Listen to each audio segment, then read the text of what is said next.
আসসালামু আলাইকুম, welcome to my channel. আশা করি সবাই ভালো আছেন। আজকের ভিডিওতে দেখাবো আমরা যে কম্পিউটারটা ইউজ করি, অনেক সময় আমরা নতুন করে উইন্ডোজ দেওয়ার পরে আমাদের যে কম্পিউটারের ইউজার নেমটা থাকে সেটা অনেকে চেঞ্জ করতে পারে না।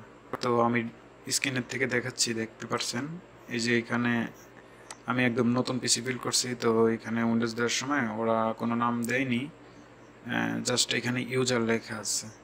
চলুন দেখা যাক এটা কিভাবে চেঞ্জ করতে হয়। তো এটা চেঞ্জ অনেকভাবেই করা যায়, আমি যেটা প্রসেসটা দেখাচ্ছি এটা অনেক ইজি। সর্বপ্রথম আপনি সার্চ অপশন থেকে কন্ট্রোল প্যানেল যাবেন। কন্ট্রোল লিখলে আপনার কন্ট্রোল প্যানেল চলে আসবে। সরি, এখানে মিস্টেক হওয়ার কারণে।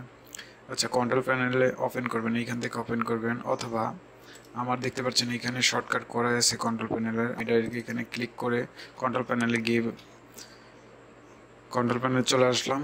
এখন এইখান থেকে আপনি এই যে ইউজার যে অ্যাকাউন্টস অপশনটা আছে এখানে ক্লিক করবেন। ডাবল ক্লিক করলে একটা অপশন পাবেন, এখানে আবার ক্লিক করবেন ইউজার অ্যাকাউন্টে। এই যে এটাই হচ্ছে আপনার মেইন ইউজার অ্যাকাউন্ট।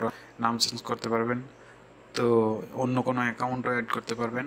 সেগুলো আমার দেখানোর বিষয় না, আমি জাস্ট দেখাবো নামটা কীভাবে চেঞ্জ করবেন। তো আমি নামটা চেঞ্জ করব, এখানে চেঞ্জ ইউর অ্যাকাউন্ট নেম এখানে ক্লিক করলেই এরকম একটা অপশন পেয়ে যাবেন। তো এইখানে নিউ অ্যাকাউন্ট নেম যেখানে আছে এখানে আপনার নামটা দেবেন যেটা আপনি খুলতে চান বা ক্রিয়েট করতে চান। আমি দিয়ে দিব আর এ, আমি সবগুলো বড় হাতের দিব, আর A B I U L. আমি জাস্ট এতটুকুনি দিব। দেওয়ার পরে আপনি একটু খেয়াল করে নেবেন যে আপনার নামটা ঠিক আছে কিনা। দেন এখানে চেঞ্জের নেমে ক্লিক করলেই আপনার নামটা চেঞ্জ হয়ে যাবে। এটা অলরেডি নাম চেঞ্জ হয়ে গেছে। তো এটা আপনার পরবর্তী রিস্টার্ট দিলে আপনি দেখতে পারবেন যে আপনার নামটা চেঞ্জ হয়ে গেছে।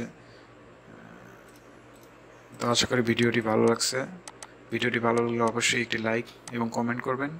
আর পরবর্তী নতুন নতুন ভিডিও পাওয়ার জন্য অবশ্যই চ্যানেলটি সাবস্ক্রাইব করে পাশে থাকবেন। ধন্যবাদ সবাইকে। আসসালামু আলাইকুম।